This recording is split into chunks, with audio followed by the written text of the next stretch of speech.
Para sa mga taong matagal na nagmamahal, pero hanggang tingin lang. Hanggang tingin, hanggang ngiti, hanggang ingat lang palagi. Di masabi ang tunay na feeling, kasi baka isang no, mawala ka sa'kin. Hanggang tingin, hanggang sana, hanggang what if na lang ba. Ngayon may ibang umawak ng kamay mo. Kasalanan ng takot ko.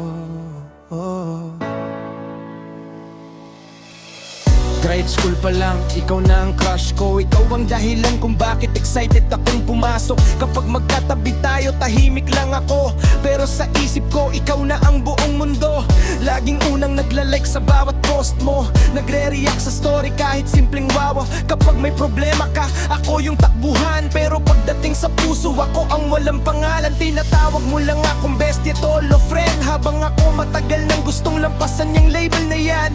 Ilang beses ko nang nitype ang I like you, pero dinidelete bago ko pa masend. Ilang gabi akong nagre-rehearse sa salamin. Pagdating sa harap mo, nawawala lahat ng sasabihin. Pagdating sa harap mo, nawawala lahat ng sasabihin.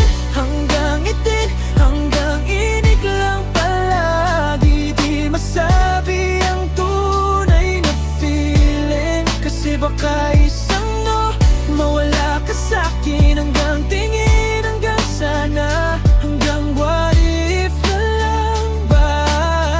Ngayon may ibang umawak ng kamay mo. Kasalanan ng takot ko. Hanggang sa isang araw, may ipinakilala ka.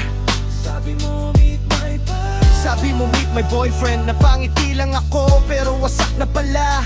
Ako pa ang unang nagsabi ng bagay kayo, habang bawat salita parang kutsilong tumatama sa puso. Pag uwi ko, doon ko lang inilabas ang luha. Hindi dahil may boyfriend ka, kundi dahil alam kong wala na akong chance na umamin pa.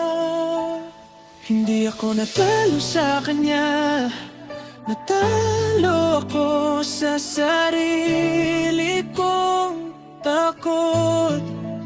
Sa bawat mamaya na hindi pa ngayon, unti-unti kong pinalayo ang pagkakataon. Hanggang tingin, hanggang ngiti, hanggang pangarap na lang ba. Kung noon pa lang sinabi ko, ikaw kaya ang katabi ko ngayon. Hanggang tingin, hanggang sana, habang buhay pa tong tanong na to. minsan hindi rejection ang nakakasakit, kundi ang mga salitang hindi mo nasabi.